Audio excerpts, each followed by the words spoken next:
oh my gosh, our house is just full of so many things. Yeah.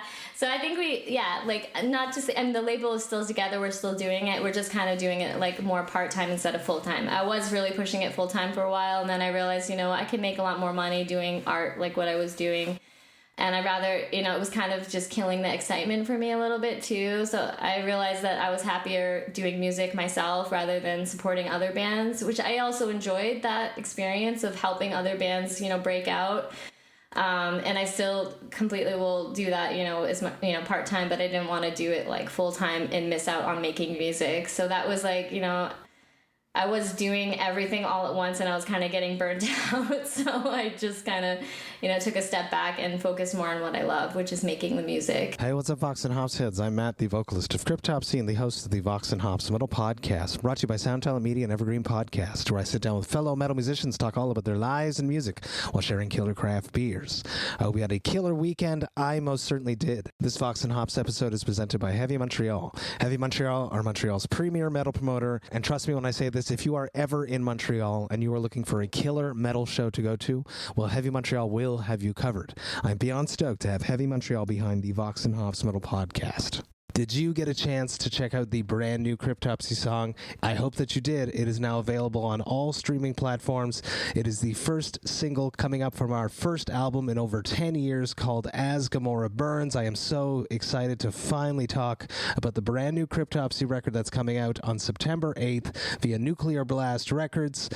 Do it. Go check it out if you haven't yet. If you have, check it out again in abeyance. It's available on all streaming platforms. Now, before we jump into today's episode, I'd just like to ask you to follow the Vox and Hops Metal Podcast on the podcast platform of your choice.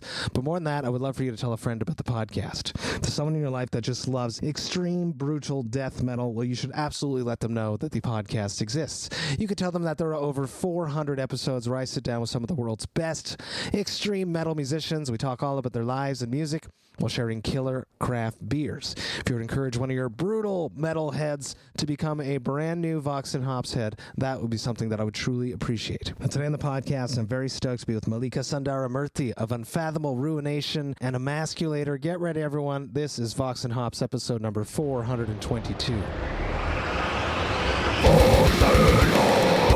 I warn you, what you are about to hear is very disturbing indeed. Hey, what's up, everyone? Today I'm very stoked to be with Mallika Sundaramurthy of Unfathomable Ruination. Emasculator used to be an Abnormality. I am very, very excited to be with you. I've been following you for many years. Many fans have wanted to have you on the podcast. Here we are finally now hanging out. How are you doing? Oh yeah, I'm doing really good. I'm honored to be on the show. Thanks for having me.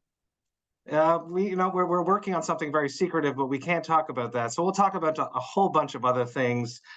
First off, let's just jump straight into it. This is Vox and Hops, where I hang out with my fellow metalheads. We talk all about their lives and music, and we enjoy killer craft beer. So what beer do you have on your side that we're going to be sharing virtually today? Okay, so this one is a Czech-made beer. It's Muflon, and it's the red ale, 13%. Ooh. But it's the 13% isn't about alcohol. It refers to the amount of hops in it. It's, as you know, in Czech Republic, exactly, if you know about that. Yeah. Or grains or hops or something. I remember I was playing a bar in Czech once, and there was this percentage thing. We were all like, oh my God, we're going to drink that. And we were crushing this beer all day, and we were like, I'm not drunk. It's yeah, usually in America, the percent refers to the amount of alcohol. So, or in Canada. But this refers to the texture of the beer. But it is a strong beer. I was warned to be careful with it. So, and this is my first time trying this one, actually. So we'll enjoy it together. Yes. I asked my husband Serge to pick out something special for the podcast because I know it's all about beer and metal. So I didn't want to just drink anything. So this one is supposed to be good. I'll let you know as I'm drinking it.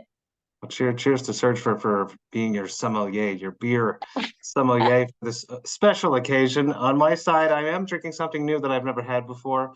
It's from Le Relais Boréale. Now, Boréale is a massive brewery here in Quebec. One of the biggest micro breweries. They're like borderlining on not being micro anymore, but they basically put out the first red ale in Quebec back in the late 80s. And everyone thought it was like something was wrong with the beer, but it was just a red ale, you know. Now they've just expanded and started doing a bunch of haze over the past few years. Now they've opened this new establishment called Le Relais, which is a very, very small tap room here close to my house in Montreal. And Gabriel, who was on the podcast in the past, basically set up his little experiment shop in this place, and he makes any beer that he wants because it's so tiny. He can do small batches and turn them over. And they finally started like putting them in branded cans because they were just in white cans for the past year. And here is this one. This is their Double IPA Galaxy, so it's 100% Galaxy hops, 8%. I'm going to crack this, and Mallika, I'd love to hear about your very first beer. My very first beer, that this one you mean, or the first beer I've ever had? First beer you've ever had. Oh my God. I don't remember, but I remember the first drink I ever had was like Mike's Hard Lemonade in high school.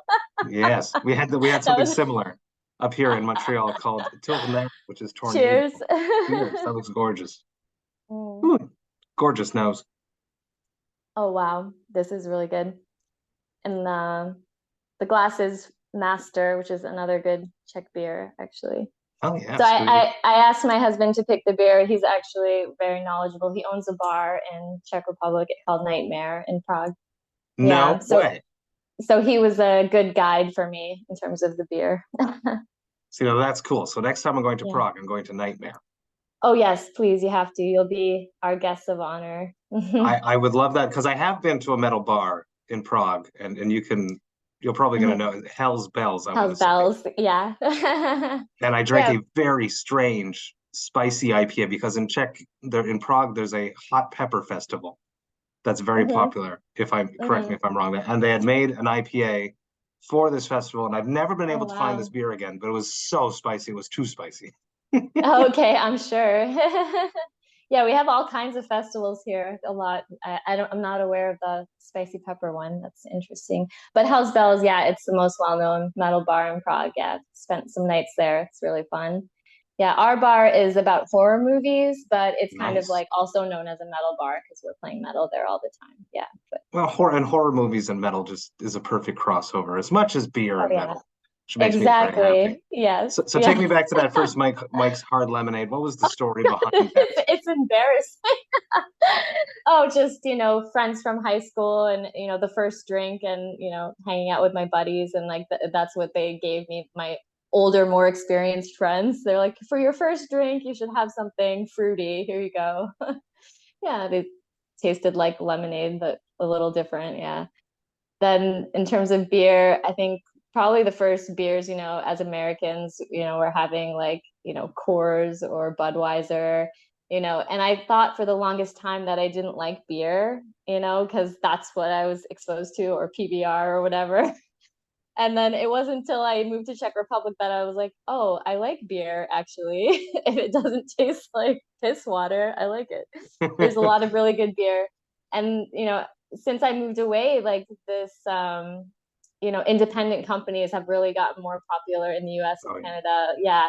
So like I've really missed out on the craft beer movement because I think I would have loved it, if I was still in America. I would have enjoyed it all. But it's also popular here in Czech Republic, a lot of craft beer companies too.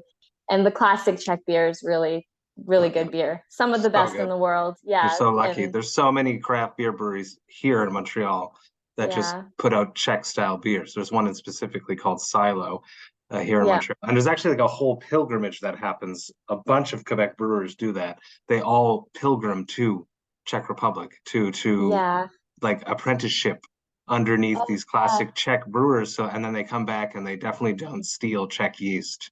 They never do that because it's illegal, but they totally do. Fly home okay. So with this living culture, in their luggage, which they never do, but they totally do.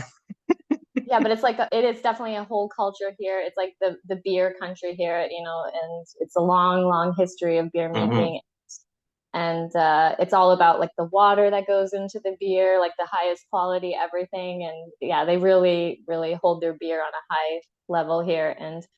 And they also make sure that it's affordable, which is really interesting. Like it's like subsidized by the government. And there's a saying that beer is cheaper than water everywhere, and it's true. Wow. When you go to the restaurant, like the beer is cheaper than the water, like because they want to make it accessible to all. And it's like you get a really tasty beer and like for a really affordable price. So, see, that's a big difference from the States. If you had stayed in the States with the craft beer boom, you definitely would be spending a lot more money. Yeah. But I mean, yeah, when you get the more like, craft, like, small brewery stuff, you can pay more, but for like the mainstream beer, they keep it like at a really cheap price and good stuff. Yeah. But I think it's worth it, if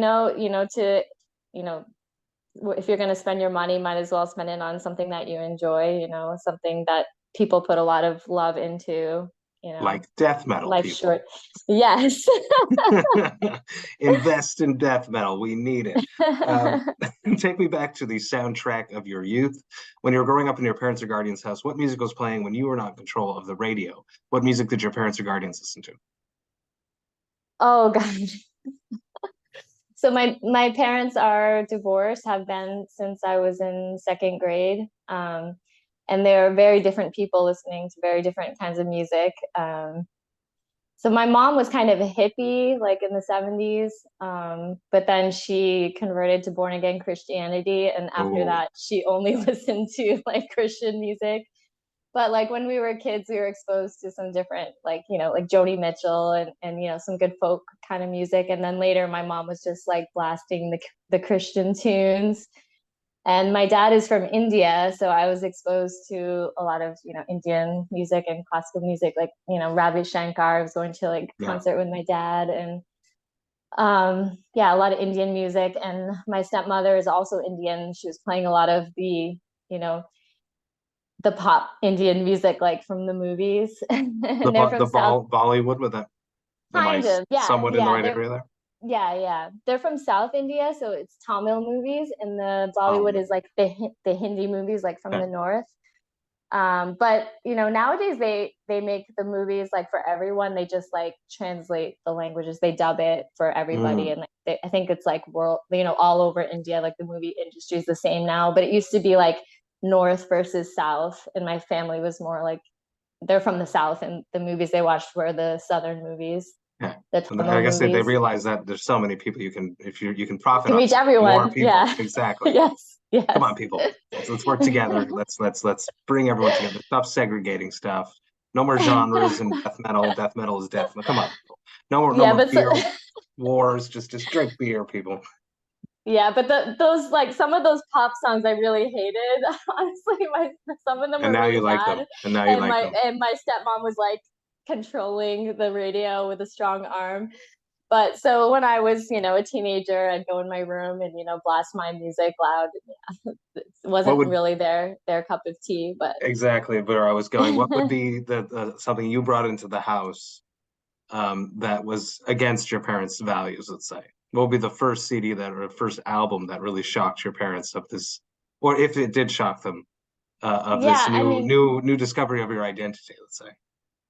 Well, I started, listening to like rock and hard rock, like classic rock on the radio. And then I got into, this was in the 90s, and I started getting into heavier stuff like with new metal, because that was, all the rage all that then. There was Yes. So, I was listening to like Rage Against the Machine. Deftones was my favorite band in high school. And I really liked Stone Temple Pilots and Alice in Chains. Like it was like from like 8th grade, 9th grade. That's when, the grunge movement was big, like Nirvana and Soundgarden and everything. So I started with that like lighter stuff. I really like was drawn to the heavier music. And then as I discovered heavier and heavier music, that's the direction I went into, and eventually landing in death metal, which isn't the usual route that people take, I guess. But it was like a gradual thing with me, and making friends and sharing music, sharing cassette tapes with friends. Yeah. That's what we had to do. That's what we had to do. That's the only way you could discover music. It's really crazy. The world is so different now. And but yeah, we were giving each other, oh, you got to hear this. We'd take it from the CD. Like first it was like tapes, right? Hold it. But then I would carry home this tape. Yeah, and then when CDs came out, then we would like dub it from the CD to a tape and give it to your friend, like, oh, I recorded this, or you know, burn a CD for each other, like later. Burning CDs. Yes. Going from high school to college, that's what I did. I'd have like, you know, burn CDs for friends from the actual CD, and then get CDs from my friends, and that's how we shared music. That was before Napster, and like as Napster was coming out, but I wasn't into Napster. Like it was beyond me then, and I didn't want to do the whole illegal thing, so I let other people give me stuff from Napster, but I didn't delve into that. That's smart. Yeah. Let them get the viruses. Yeah, and I was just and I knew it was like wrong, so I was like buying real CDs, but I was checking out other music from burned stuff that my friends were giving me. And but yeah, in high school, like I was just, you know, discovering a lot of stuff from the radio or going to shows, and as many shows as I could go to, and going to like Warped Tour and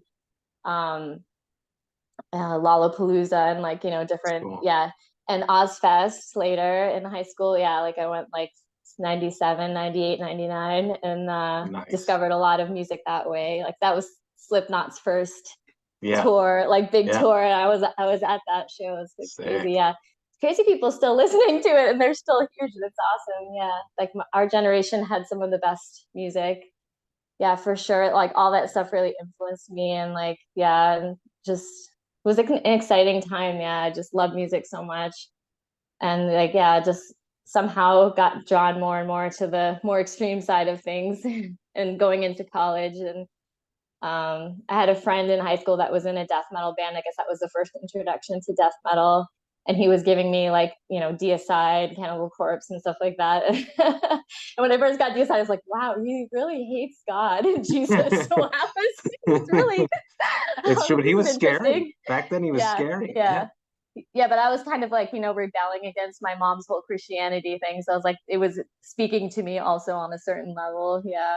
What was her reaction to you bringing in all this extreme stuff into the house? Was it something that she opposed, or did you have to do it secretly, or was she just open about it? Yeah, she didn't really say anything, but I remember one day I was like, you know, writing down the lyrics from a band I like, and she got the note. She's like, Mallika, I'm worried about you. What is this you wrote down on this paper? I was like, Mom, it's just from a song. Don't worry.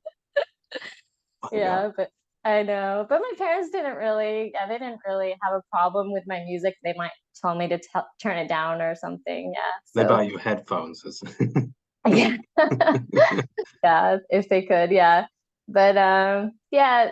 And when I started making music, then, you know, they were actually really supportive. Like, I mean, they had no problem with it. My dad was just kind of like, Mallika, you have such a nice voice. Why don't you use it? Why are you doing this screaming thing?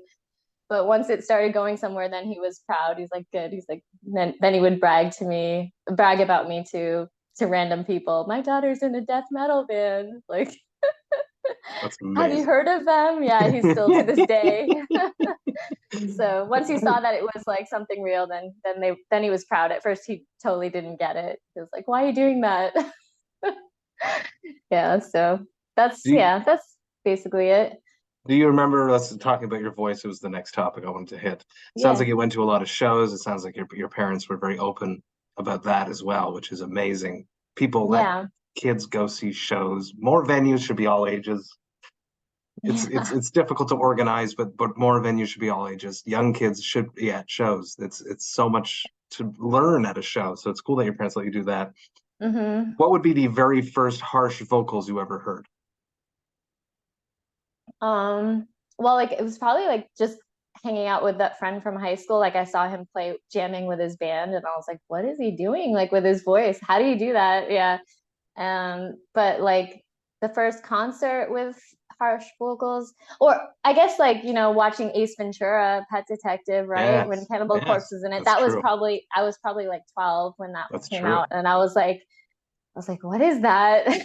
And I was like, I don't know what that is, but I don't think I like it. And then later I discovered that I do like it. But yeah, it was probably the first exposure to death metal, and, you know, MTV or whatever. Yeah, whatever. I used to like just love watching MTV music videos. Just, you know, I just, you know, from a very young age, just love music in general. At first it was like rock music and hard rock, but then harsher and harsher and harsher. At what point did you start experimenting with your voice? You mentioned that your father said they have such a beautiful voice. Were you a singer? Were you in a choir before? Is it something that were you in theater? I'm basically just saying all the things that I did in high school, but before I Yeah. started screaming. So talk to me about the evolution of your voice, basically. Okay. Yeah, when I was really young, my parents put all of us kids into singing lessons. Like I grew up with three siblings, so there was four of us, and we were taking classical singing lessons and doing Wow. concerts that way. Yeah. Really? So I was, a trained as much as could be singer, and then later I would do chorus in school. Yeah.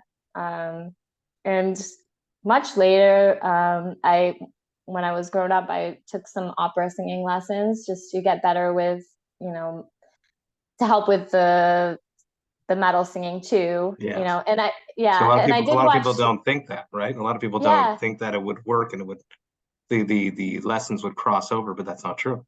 No, it did. And as having had experience with singing, I knew that the better I got with my clean singing, the more it would help with metal singing too.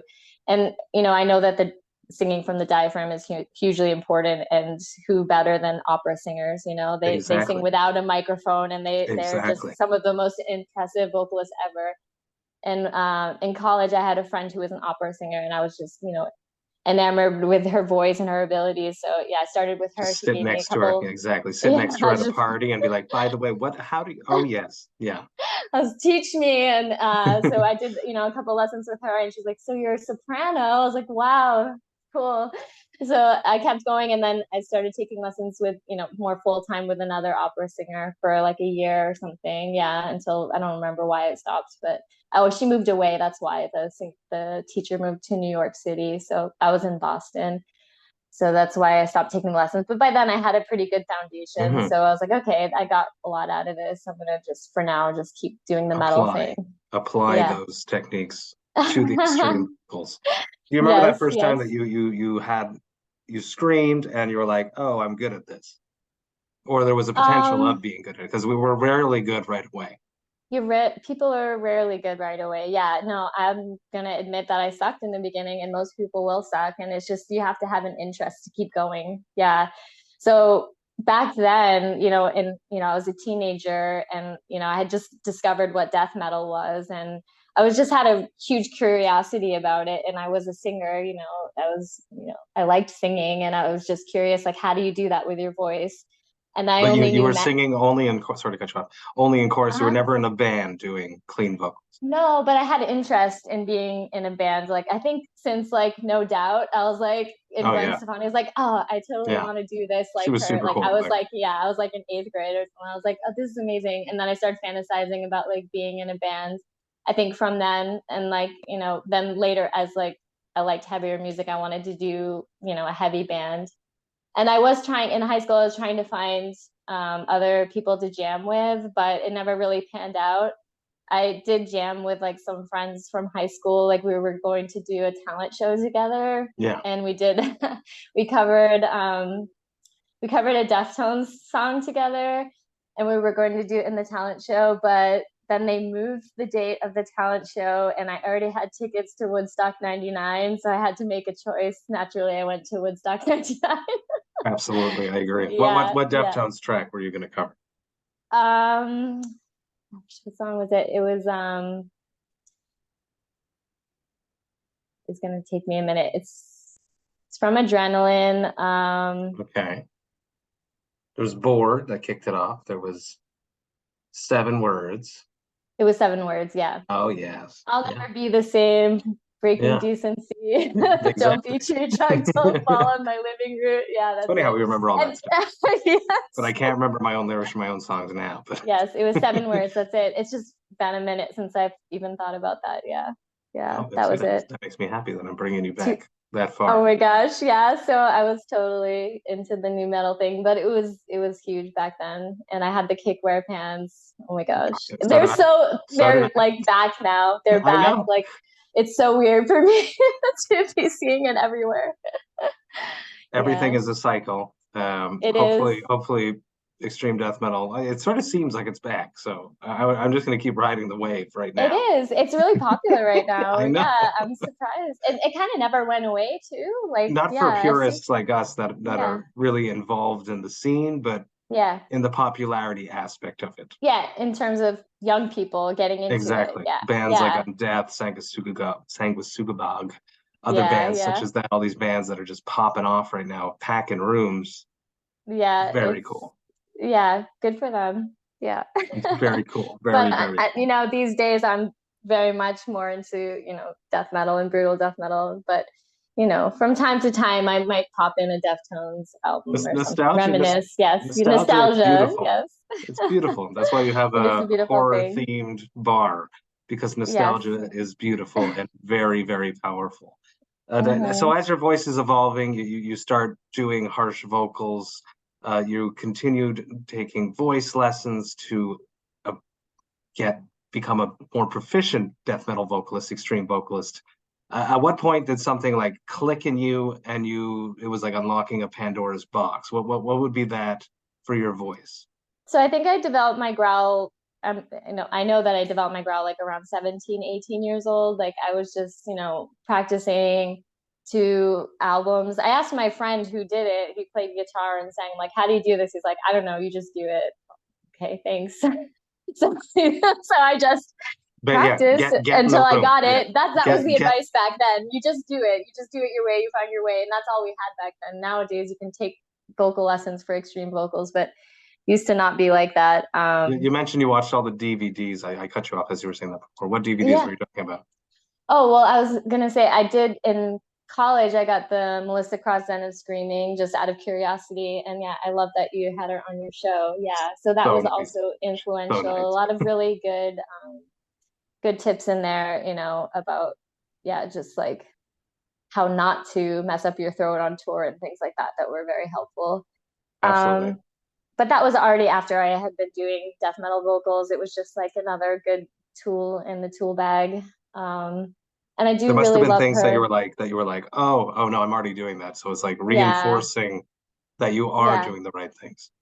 yeah, and like good, like, you know, the classical music techniques I had already learned, you know, but like a lot of good common sense things, like not talking over other bands, and like, yeah, and I really, you know, I really loved her warm up too. Yeah, like I still I use did. it. Yeah, I still use it too. Honestly, yeah, I Oh, we like should it. warm up together. That'd be fun. Yes, her voice is like soothing, like on I know. tour. It's just like it gets you in the zone. But I also warm up to other warm ups too. That's just, Okay. but on tour I like to use that one because it also just like helps me calm It's down. only Like, two though. yeah, It's and like 15, 20 minutes and you're in the zone. yes, it's great. Yes, she's Basically, great. I brush my hair and do that at the same time. It's basically what happens. And it is soothing. Yeah, It's yeah. very I can do soothing. it like in my sleep. I probably don't even need to play it because like I know Oh it, yeah. like I've memorized it, but I enjoy like just putting it and not thinking and just like doing what, you know, getting ready for Routine. the show. The power of Routine. routine. The power of Yes. routine and the way that it psychologically affects us. It's very, Yes. very interesting. For sure. I Yeah. think as So a to get vocalist, back. it's so important to be in the right mindset to perform Mhm. vocals. It's a because it's not like a stretch thing. It's not like I need to change my strings. I need new drum skins or something. It's a lot of it's happening in our head. It's and controlling our body. So if Yeah. something makes us feel Yes. nice and relaxed, such as listening to a soothing Melissa Cross voice, it's a good thing. Yes. It's so true. Yeah. Your mindset is it's like mind over matter, and Hmm. your feelings, your emotions going into the show are going to completely affect how the show goes. If you're, you know, feeling it, it's going to show on the Oh yeah. stage Or like when you play 100%. like and you've done this, play like big festivals, and then you're for some reason out of breath more because Yeah. you're Yeah. excited and Yeah. nervous. And it takes a few Yeah, songs to definitely like nervousness is calm down bad. Any because you kind of tense stress up. or Yeah. nervousness tenses you up, and that's really bad for singing. Definitely being relaxed is huge. But to get back to Agreed. your question about the growl, I started, yeah, in high school. I just did it until I figured it out, and I wasn't like good at first. Like it sounded like pretty flat and bad at first, and I just kept doing it just because I liked it, just because I wanted to get better. I'm like, no, I'm gonna make this heavier and better. And I want to try the low screams and the high screams and the mids. And I want to try this. Like, I want to do like, you know, like these vocalists who are doing a mix of vocals. I want to try it. I don't want to just have one sound. So I kept going and kept trying different things until it got better and better. And until in college, that's when I had my first band, because in high school, it never worked out. There was like a female friend that played guitar, and I was trying really hard to get her to start like the next, you know, all female metal band after Kitty. I was like, let's do this. Yeah, but Kitty are back now too. Yeah. It was pretty hard to find motivated musicians in high school. I'm sure a lot of people can relate. And yeah. Well, you have to make a lot of like sacrifices if you want to be in a band in high school. You're not going to play necessarily the genre of music you want to play. You can play music, but it might not be what you want to play. That takes time. Like-minded musicians, that's difficult. Yes, definitely. Before like the real age of the internet existed then, but there wasn't really a lot to find there. It was hard to find people. You would go to like actual guitar store billboards to find musicians. Yeah. Wow. Yeah. Yeah. Or the jam room. Yeah. Yeah. But then like in college already, it was easier. Like the internet was better. And there was like, I discovered the metal forum, Return to the Pit. And then that's how I really discovered a lot of like local musicians and stuff. But the first band I had was in college, and it was when I was traveling. I studied abroad in Spain. So the first band I actually had was in Spain because I was studying abroad for a semester there. And it just happened that I was in class with some metalheads, and I was like, hey, nice Death shirt. And like, we just started talking, and then I went to their jam session and ended up on the mic and ended up joining the band that already was existing before I was there, and played with them for those months. And then after I left, they kept going, and that's how it was. So cool that you had to go to Spain to find like-minded musicians. Come on, Boston. I think it was just fate. I'm sure it could have ended up. But then when I came back, I had already the hunger for it. After that, I was like, I had the experience of playing.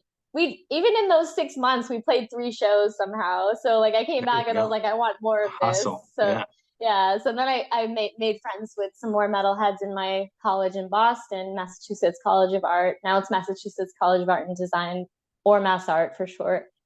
Yeah, so then I made some friends with some metalheads in my full-time school, and they introduced me to the Return to the Pit website. And then I started discovering the local Boston scene. I hadn't known about it before that. So then I found there was all these death metal bands in Boston.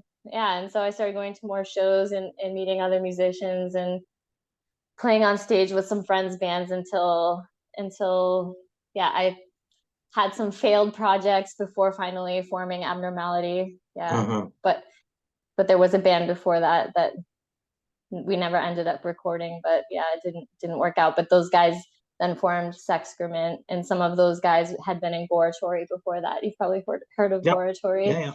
Yeah, so I got to cross paths with a lot of the, you know, legendary metal guys in the Boston scene, and then got to form Abnormality. And Jay was in Goratory. He was the original drummer of Goratory, actually, the drummer from Abnormality. And yeah, some other projects too from the other guys. So I think it was just like fate, the way things happened, I guess. Yeah. Well, your voice was ready for when Abnormality took off. It definitely did take off. It went huge international act, toured all over the world. But you hung up your boots a few years ago. How did that feel to put an end to something? It was really hard. Yeah, I definitely had, you know, second thoughts a lot. And did we do the right thing? Did I do the right thing to call it quits? And it's as opposed to just like a prolonged hiatus, let's say. Yeah, right. Like, but I felt inside that, you know, it was never gonna get back together. So why leave it as on hiatus and have people asking us all the time when we're getting back together? Yeah, I didn't want to give false hope to anyone when I knew inside that it wasn't gonna get back together. I just had Vicky Sarakis on, and they pulled the plug on The Agonist a few months ago. Exactly. She wished more bands had the balls to pull the triggers. Exactly what she said, to not leave false hope in the hands of the fans. it's really not easy, especially after being together many years. So we had been together for 15 years. It's such a long time. Yeah. So It's like, hard to walk away from that. A whole half a lifetime, you know? It's like ending a relationship, you know, I guess it's the best comparison. 100%. Like getting divorced. I've been divorced, and that's the same feeling. You know, it's a relationship with 4 other people, or however many you have in your band. Yeah, it's a relationship of many years, and to end it is like has a lot of significance, and all those years spent together and memories and everything. It's yeah, but sometimes you have to. You know, life takes you in different directions, and you know you'd be doing a disservice to yourself and the other members of the band if you know tried too hard to keep it together when it's really just coming apart at the seams. You know, it's just it's almost healthier. Time. It's healthier to stop. It's healthier. Yeah, it's healthier when you just know it in your heart when it's time, I think. Yeah. So and had you not done that, hypothetically, you would not be where you are now with Unfathomable Ruination, which is a killer band that I got to play with back in 2019 when I was out on tour with Aborted. They jumped on the tour, so much fun. The UK portion of the tour was just killer. So you had replaced for them is what happened, and then they probably enjoyed that experience, and then their vocalist had to go at some point, and then they gave you the call. Yeah, I was the first person that they thought of, and the only person that they tried out, the only person they thought of, actually. They just knew that I was the one that they wanted. I was surprised. I asked them, how many other people are you trying out? They're like, no one. I was like, really? But when you tour with a band, you know, it's more than just what you can do on the mic. It's you as a human in the touring vehicle, the day-to-day, the socials. You do bring a lot. You run a label. You're an artist. You're more than just a vocalist. So that you come with like if you were like I don't play. I was just saying you're a Pokemon character. You have all these extra like points on your card, or Dungeons and Dragons or something. You're like a secret. I guess so. Yeah. Yeah, I guess so. I bring a lot to the table, I suppose, and it helps that we were friends beforehand. Yeah, it helps. You know, what better than having one of your friends in a band with you? So we had already been friends for years. We'd hung out, we'd partied before, and we just got each other. Like we had the same taste in music. It just made sense. Yeah, for me, it was a no-brainer. Like 100%. They asked me, I was like, this is like probably not really good timing, but yes, like I'm gonna figure this out. I'm gonna make this work. I have like 2 young kids, but I really want to do this, so we're gonna make it work. Yeah, so we made it work. Yeah, and it's going really well. You dropped a killer single, and I hope there's more music coming. The Defying Symphony of Universal Dissonance came out back in 2022. That was basically how they announced you being a part of the band. So I hope that you're working on new material now, and if you can't really talk about it, you can tell me that. But if there is something to talk about the future of new material coming up, what's going on there?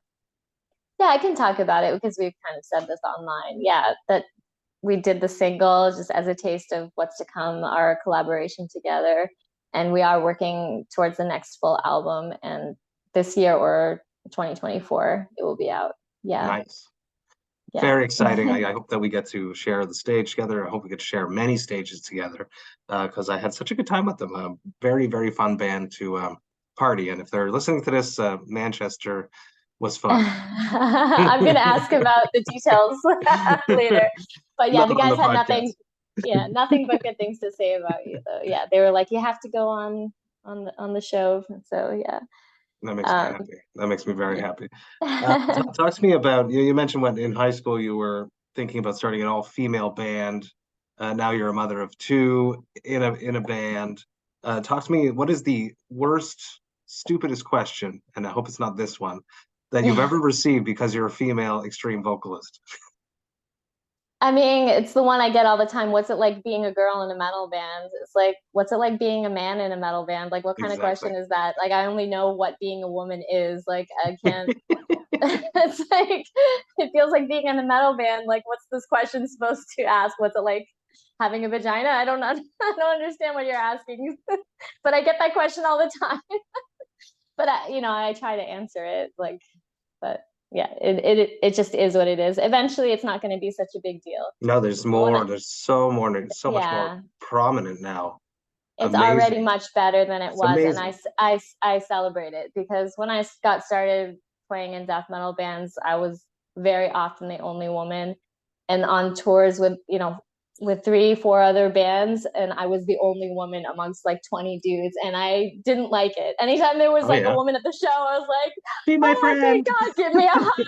I need the female energy. It's like totally like too much testosterone all around. I really love that there's so many more women involved and so many talented women involved in the metal scene now, and I love it. And I just hope that eventually it's going to be like 50-50 and it's going to not be a big deal at all, because women love metal, have from the very beginning been involved with metal. There's so many awesome female musicians. Unfortunately, so many have been discouraged, and it's really sad like how sexist the scene can be. And I'm glad that it's getting more and more balanced and it's becoming less of a big deal for sure. Everyone screams, both boys, and baby girls. It's a thing that humans do. They cry and they scream. So a lot of people don't think like, oh, that's a girl. How can she do that with her voice? It's like, we can all do this with our voice. It's just about practicing. Right. And it's like the demon voice, the metal voice. It's not really the male voice either. It's not male or female. It's like the monster voice. Exactly. And there could be a female monster or a male monster, and it's the same thing. It's like, it's not a gender thing. And then with like massive bands, I've said this about deathcore vocalists, with what Will's doing now on social media and the prominence that they have in the scene and social media. There's going to be a lot more really talented vocalists coming up. But the same thing is happening on the other spectrum with Courtney from Spirit Box and Ginger, Tatiana, I think is her name. Prominent, just like on social media, being so cool, being feminine, but also being just slaying extreme vocals. So all these young, I hope that's a whole new generation of young female extreme vocals. I definitely see it. Yeah, I see like these influences. Yeah, I'm seeing like young girls cover like the Spirit Box songs or Ginger songs. I love it. I love to see it. Yeah, I think they're inspiring the next generation of metal singers and metalheads. And it's good 50-50. to see. Let's do 50-50. I like that. And the parties will be way more fun. Oh my God, yeah. Who wants to be at a sausage party? Nobody, not the guys and not the women. Exactly. So like, hello, let's make it balanced. Everyone's gonna be happier. Yeah. Talk to me about running a label, Ultimate Massacre Productions, with your husband, with Serge. Talk to me about that, how that came together, the day-to-day of that. It's a lot of work running a label. I know that. I thought about it myself. We've been talking about it at this exact moment, me and Christian from Cryptopsy, and I keep trying to discourage him because it seems like a lot of work. So convince me it's not. So how honest do you want me to be here? Honest. It's a lot of, I know it's a lot of work. It's really, it's a lot more work than I thought. And it's maybe I would have, had a little bit more pause if I knew the reality of it. But I kind of, I love it. I love that we did it, and I had a lot of fun. It's been a really good experience. We're kind of winding it down a little bit because we're getting more active with our bands right now. With him with Epicardiectomy and me with Unfathomable, and my side project Emasculator. So it takes so much time. You could be doing only a label and it would take all your time. Like to be splitting it between, having bands and a job or kids. And right now I'm lucky that I'm in a country where we have maternity leave. So I haven't been working the last couple of years. So I've just been taking care of the kids and doing music right now. Yeah, so I am really lucky to be in that position. But eventually I will be going back to work too. So I'll be balancing all those things. So we're kind of, for a while we really pushed the label really strongly. I was thinking to make it my job. And then I realized over time that it wasn't really a big money stream. Yeah, it could be eventually, just like with a band, if you push it eventually. But it can take hard. many years. It's really hard. From Pelagic, and if it didn't work, it wasn't going to work, and it's hard. It's a lot of investment, right? You need to store stuff, you need to ship stuff, the day-to-day. Oh my gosh, our house is just full of so many things. Yeah. So I think not just, and the label is still together, we're still doing it. We're just kind of doing it more part-time instead of full-time. I was really pushing it full-time for a while, and then I realized, I can make a lot more money doing art like what I was doing. And I rather, you know, it was kind of just killing the excitement for me a little bit too. So I realized that I was happier doing music myself rather than supporting other bands, which I also enjoyed that experience of helping other bands, you know, break out. And I still completely will do that, you know, as much, you know, part-time, but I didn't want to do it like full-time and miss out on making music. So that was like, you know, I was doing everything all at once and I was kind of getting burnt out. So I just kind of, you know, took a step back and focused more on what I love, which is making the music. Yeah. Your experience with the label, how does that Mhm. affect your relationship with your band's labels? Like when you look at I how think your bands are being treated. Now you've stepped into Unfathomable and they're already on a label. I should have written that down. Willow Tip, At yeah, this moment. So yeah. when you, and if Willow Tip's listening, hello, how do you examine or your relationship with a band's relationship with their label after having been a label? You know, I think the experience of owning a small record label, independent record label, has been, you know, really educational, and it's made me really appreciate all the independent labels out there and the ones doing So much really work, yeah. awesome big things. I see how much unpaid labor goes into it. It's a labor of love, just like being in a band. And there's so many amazing indie labels out there right now, and they're the ones doing the most interesting music, you know, some of the most Yeah, interesting music right now. Yeah. So because they can take a like chance. NSE and Willow Tip, yeah, there's some of the most amazing bands coming out on them, like Defeated Sanity and, you know, Yes. Putridity and things like that. So I have such a huge love for those labels. Severed Records, Abnormality was on in the beginning before we moved to Metal Blade, and yeah, just those guys, you know, making the music happen and getting the music spread around the world. It's I have such like a huge appreciation for it, and I really enjoyed those experience of releasing like some awesome music and seeing the other side of things, because I had spent so many years as a band, and I have a new appreciation for everything that labels do, you know, and spreading the music. I think I was, you know, as a band, you don't realize all the little things that go into having a label to get the music out and It's just distributed easier and everything. Yeah. to blame the labels. The it's label's fault. easy.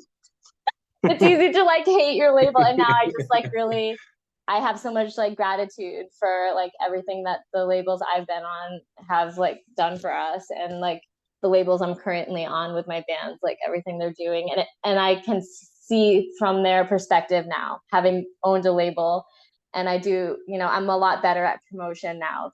Having had a label, I understand how it works, the PR and social media and everything. So I got a lot better with it after that, and I'm using my knowledge now to help my bands that I'm doing. You know, I just like, you know, educated myself, you know, while we had the label. We did everything ourselves, you know. So Amazing. what goes into, you know, pressing CDs and Yeah. vinyl, although we never did vinyl, but I looked into what goes into it and stuff. Yeah, and the digital distribution side of things, and yeah, Bandcamp and everything. Yeah, so I see the whole picture of the music industry now, and it's so tough. Like for the major labels too, there's a lot less money to go around, since, you know, most fans of music expect to stream music for free these days. That's correct. And it's just the reality, you know, love it or hate it, it's just the reality. You know, most metalheads are going to use Spotify, and you're going to get like 0.0001 cent per stream, and you know, there's no point in staying mad about it if you're mad about it. You know, it's just the reality today. So like the majority of, you know, money is like from merchandise or like collectible items like vinyl and everything, or CDs, you know. So like, yeah, so seeing that, understanding that, and, you know, knowing that there's not such a huge profit margin for labels, like bless them, like all of them that are still doing it out there, like killing it. So yeah, it's given me like a whole new perspective and appreciation for the underground, you know, especially the underground, but also the, you know, mainstream metal too, because it's not that easy for, you know, Metal Blade or the big labels too, you know. It's like hit or miss on some albums, some bands. They probably take a lot less chances than they would have in the back in the day, because they want that somewhat of a recoup, a guaranteed recoup. Right. I On think their they, yeah, investments. I think they invest less too. Like I think it Totally. used to be like they'd give you like a, a $60,000 advance, and I don't think they do that anymore. And you can buy a car. Not to most bands. Some bands maybe, but not to all of them. From experience, I'll say. I think we missed the golden days of being in a metal band, like, probably with like Obituary and like, well, or like, Metallica even, or, I think they had a much different experience than our generation did making music.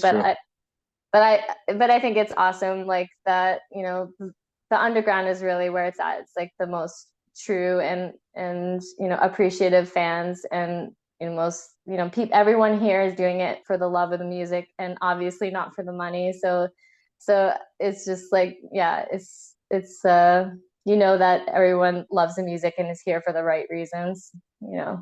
Talk to me about your art. Being an artist, you went to art school, so I imagine that has something to do with it. How long have you drawn? What is this side of you? Yeah, same like singing. I've been making art for as long as I can remember. I have still have drawings from when I was like three years old. Like, I've really? been drawing Wow. as long as I can remember. Yeah. And my mom kept all my drawings. That's awesome. So yeah, I have proof of it. Yeah, and I went to art school. Yeah, I think just because I kind of had a hard time figuring out what I was going to do after high school, but I felt the most drawn to art and music, and I guess mostly art I had the most experience in. So I went to art school, and and I've been working as a professional artist since then. Yeah, freelancing sometimes and working at games companies. Video games too, right? Yeah. Yeah. And it's a good balance to my music, I think. So I can kind of treat art as my profession and music as my passion, more as my hobby. Although I've tried to make it more like full-time at times, like with Abnormality, I was really pushing to make it like full-time and do less work, but it's really hard. Just like with the label, it's really hard to make it your full-time job, at least if you're doing death metal. Like maybe if you're doing deathcore or something a little bit more mainstream like Spiritbox, I think you could possibly do it full time, but it's really hard. Yeah. Well, the art is a good side hustle though too. Yeah, it's good that I can always do freelance or part-time work. Yeah, you always have to have some kind of side hustle when you're doing more underground music. Yeah, I think I could have pushed it. It's possible that we could have done it full time, but it never would have been like a big salary. I guess there's always been more potential with the art side of things for me, so I kind of just let it go. Yeah, I tried for a while to make it like more full time, and then it wasn't really working out that easily, I guess. So I was like, okay, it's better if this is more like, as my passion, and I can not worry about the money, just do this because I enjoy it. So that's kind of how I see it now. Yeah, for me at least. But I know other bands take it more as their full-time thing. For you, do you also work, or is it more I work full-time? No, I work full-time as an early childhood educator. The podcast it takes the pressure off. Yeah, it takes the pressure off. Right? The band comes and goes, ebbs and flows. With the album cycles. So yeah, I think it's easier. But I mean, I'm friends with a lot of bands that do it full time, like like Suffocation. And they're just like road dogs, like constantly on tour, and that's how you have to make ends. Yeah, you just have to make ends meet like that way by being on tour all the time. So once I got a little bit more settled in life, I was like, okay, I think I want to have a little bit more balance, and that's just like what I choose for my life. Yeah. Same. I like the yin and the yang. I like being at home with my kids, and then I like going on tour and then missing both of them.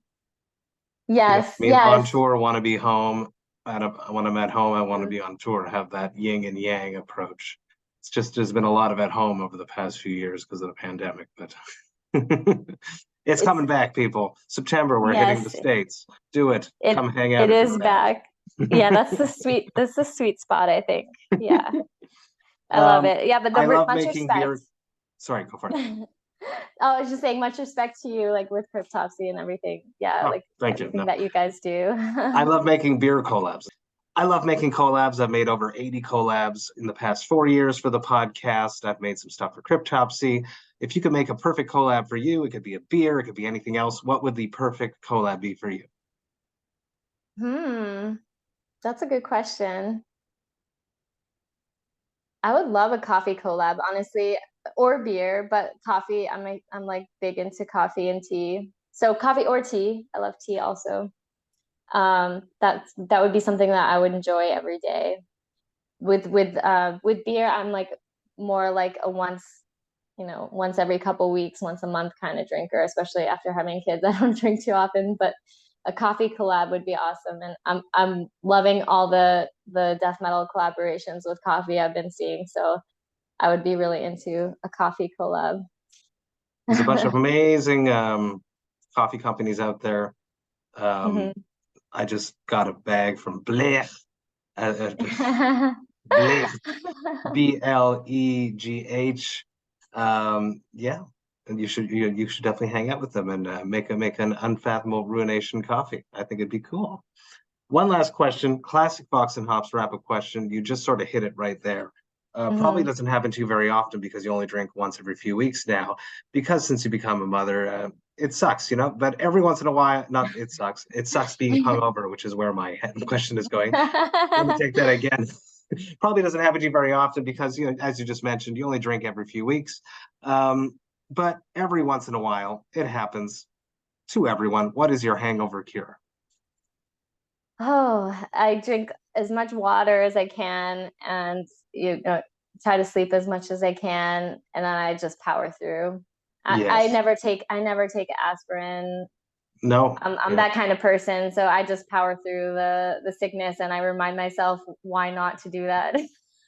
Like, yeah, like I feel awful. Let's go a long time before drinking that much. See, those that's wise words, and your husband owns a bar, so the potential of danger is always around you, but you've learned from your past mistakes, as not everyone does. So that's very inspiring. Oh, yes. So listen to yourselves when you wake up in the morning, people, and say, why did I do this to myself? I'm not going to do it again. Be like Mallika and don't do it again. Mallika, thank you so much for taking the time, hanging out with me, talking about your life, talking about music, talking about craft beer, talking about brand new Unfathomable Ruination, not talking about our super top secret project that you're a part of. But we will do an episode with everyone involved once that's closer to the date. Mallika, thank you so much. This was amazing. Thank you, Matt. Cheers. Hey, thank you all so much for listening right today. You know that I love and appreciate that. Man, this is an awesome conversation. I'm so stoked that I finally connected with Mallika. What an incredible vocalist she is. I am so damn stoked to have her involved in a very top secret project that I will not talk about right now, but it's coming up eventually. She just kills it. One of the best out there. I'm very stoked for this brand new Unfathomable Ruination material that's going to see the light of day hopefully soon. Beyond stoked that we got to talk about her label, Ultimate Massacre Productions, and everything else that we discussed. I'm beyond stoked that we are finally connected, and I cannot wait to hang out face to face. Mallika, thank you so much. You rule. Now, if you enjoyed this Vox and Hops episode, you should sign up to the Vox and Hops Metal Podcast mailing list. You can do that on my website, voxandhops.com. That's VOXANDHOPS.com. When you do that, you shall receive one email a week that contains all of the details of everything that has happened in the world of the Vox and Hops Metal Podcast. You get to see which episodes I dropped recently. You will get to see which episodes I have coming up. You will also get to hear about any projects I have in the works before I announce them to the public, and you'll be up to date on anything that's going on in the world of cryptopsy, such as our brand new album that is coming out on September 8th via Nuclear Blast called As Gamora Burns. You will also get to see which albums the Vox and Hops album review crew have reviewed recently, and you'll get to see which albums have been added to the Brutal Awakenings playlist, which is curated by Jerry Mugg, Vox and Hops' metal architect himself. Trust me, there's a lot of stuff going on in the world of the Vox and Hops Metal Podcast, and I hate when you miss a single thing, so please do me a favor and sign up to the mailing list. The Vox and Hops Metal Podcast is brought to you by Sound Talent Media and Evergreen Podcasts. I hope you have a killer rest of the week. I have one final episode until I take a month-long break in August, coming up this Friday. But until then, remember to enjoy life, metal, and craft beer. Cheers, Vox and Hops heads.